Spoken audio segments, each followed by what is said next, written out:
और गिरिडीह से बड़ी खबर है, जहां मानव तस्करी के खिलाफ पुलिस ने बड़ी कार्रवाई की है। जहां पुलिस ने मानव तस्कर के चंगुल से नाबालिग समेत कई बालक और बालिकाओं को मुक्त कराया है। बालक और बालिकाओं को बस से बाहर ले जाया जा रहा था, बस के जरिए उन्हें बाहर ले जाया जा रहा था। पुलिस ने बस चालक को गिरफ्तार कर लिया है और वहीं ये पूरी कार्रवाई गुप्त सूचना के आधार पर की गई है।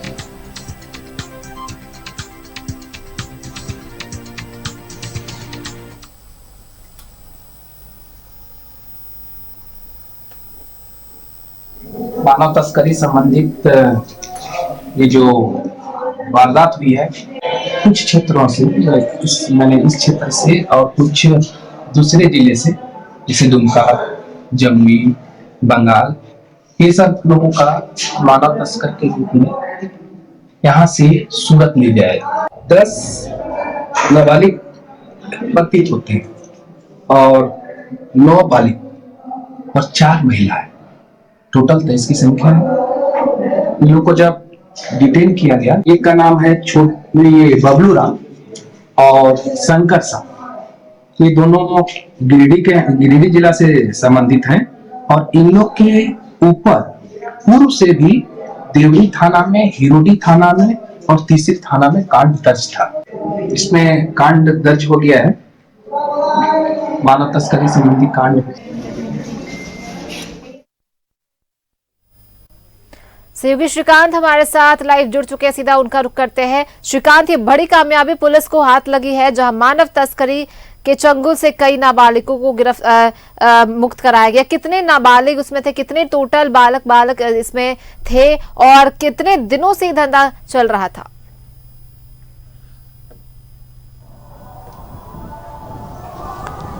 देखिए, बता दें कि जब गिरिडीह एसपी को यह गुप्त सूचना मिली थी कि ह्यूमन ट्रैफिकिंग का जो मामला है उसकी जो है वो रणनीति बनाई जा रही है और इसके तहत जो नाबालिग बच्चे बच्चियां हैं उनको प्रदेश ले जाया जा रहा है। इस मामले पर तुरंत खोरी महुआ एसडीपीओ के नेतृत्व में एक टीम का गठन किया गया, जिसके बाद टीम ने टेक्निकल आधार पर और मानवीय आधार पर जो बस जिसकी सूचना मिली थी, वाहन जांच अभियान के दौरान उस बस को रोका। उसमें पाया गया कि लगभग 23 कुल लड़के लड़कियां उसमें शामिल हैं। बस में किन्हीं के पास कोई वैध टिकट उपलब्ध नहीं था ट्रैवलिंग का।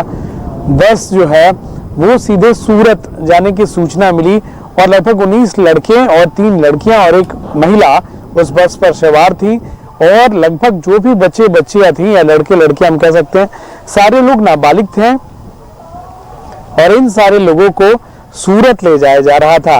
निश्चित तौर पे इसके बाद पुलिस ने प्राथमिकी दर्ज की, जांच पड़ताल शुरू की। इसके बाद जिन नामों का खुलासा हुआ है उनका पहले भी आपराधिक इतिहास रहा है और इस तरीके के मामले में पहले भी उनकी संलिप्तता रही है। कई बार ये मामले सामने आते हैं कि जो सुदूरवर्ती इलाके हैं, जो दूर दराज के ग्रामीण इलाके हैं, उनमें रोजगार का लालच देकर और मोटी कमाई तनख्वाह का लालच देकर बच्चे बच्चियों को परदेश ले जाया जाता है। फिर उनसे वहां पर घरों में काम के साथ साथ कई तरीके की जो फैक्ट्रियां होती हैं या छोटे बड़े काम होते हैं उनमें लगा दिया जाता है और फिर इनकी जिंदगी जो है अंधकार की ओर आगे बढ़ती जाती है। हालांकि पुलिस की तत्परता से हम कह सकते हैं कि नाबालिग जो है बच्चे बच्चियां, उनका भविष्य जो है वो बिगड़ने से बर्बाद तो हो चुका है, लेकिन अब इस पूरे मामले पर, पूरे गिरोह पर पुलिस जांच पड़ताल कर रही है। अभी भी कई सारे मामलों पर तफ्तीश जारी है और कई लोग इस मामले में फरार भी हैं, जिनकी धरपकड़ के लिए पुलिस लगातार छापेमारी कर रही है कि आखिर यह पूरा जो नेक्सस है, ये पूरा जो गिरोह है, जो लोग नाबालिग जो सुदूरवर्ती इलाके में जो लड़के हैं, जो बच्चियां हैं, उनको अपने झांसे में लेते हैं, अच्छी नौकरी और परदेश के चकाचौंध के लालच देकर फिर उन्हें अपने खर्चे पर वहां पर लेकर जाते हैं। उनका रहने का, खाने का सारा इंतजाम इस तरीके के ये झूठे वादे करते हैं और एक मकड़ जाल बुनते हैं और उन मकड़ जाल में ये सीधे साधे भोले भाले गांव के नाबालिग बच्चे बच्चियां फंस जाते हैं। उसके बाद आगे जाकर जो है उनकी जिंदगी जो है वो बिल्कुल बद से बदतर हो जाती है। लेकिन बड़ी एक सफलता इसे आप कह सकती हैं कि लगभग 23 जो है लोग उन्हें रेस्क्यू किया गया। कल जो खोरी महुआ एसडीपीओ हैं उनके द्वारा प्रेस वार्ता आयोजित कर इस पूरे मामले की जानकारी दी गई है और जिला प्रशासन की तत्परता से हम कह सकते हैं रिचितवी कि लगभग जो 23 जिंदगियां थी वो 23 जिंदगियां बच गई हैं उनके भविष्य का सवाल है। लेकिन निश्चित तौर से ये भी जिम्मेदारी है कि इस तरीके की ह्यूमन ट्रैफिकिंग आने वाले भविष्य में ना हो और युवकों का भविष्य, जो नाबालिग युवक युवतियां हैं, उनका बर्बाद ना हो।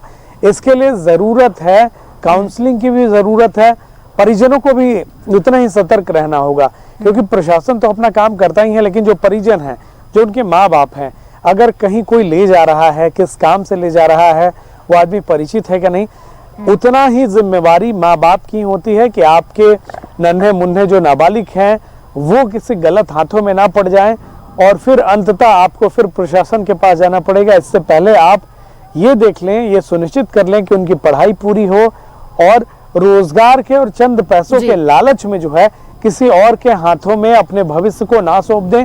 ये परिजनों को भी देखने की जरूरत है रिचितवी। लेकिन हम कह सकते हैं कि प्रशासन की चुस्ती से एक बड़ी जो है ह्यूमन ट्रैफिकिंग की घटना को रोका गया है और इस तरीके की घटनाएं आगे भविष्य में ना हो, इसके लिए लगातार परिजनों के साथ साथ जरूरी है कि लोकल स्तर पर प्रशासन भी एक्टिव रहे। रिचितवी जी बिल्कुल श्रीकांत, तो परिजनों को भी उतना ही सतर्क और ध्यान रखने की जरूरत है कि उनके बच्चे कहीं गलत हाथों में ना जाए और पढ़ाई पूरी करवाए। बहुत बहुत धन्यवाद श्रीकांत इन तमाम जानकारियों के लिए। तो देखिए, मानव तस्करी के खिलाफ पुलिस ने बड़ी कार्रवाई की है। मानव तस्करी के चंगुल से कई नाबालिगों को मुक्त कराया गया है। गिरिडीह में जहां बस से उन्हें बाहर ले जाया जा रहा था, वहीं बस चालक को भी गिरफ्तार कर लिया गया है।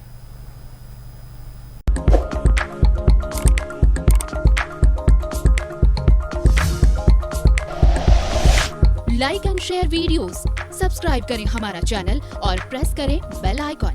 News 11 भारत, सच है तो दिखेगा।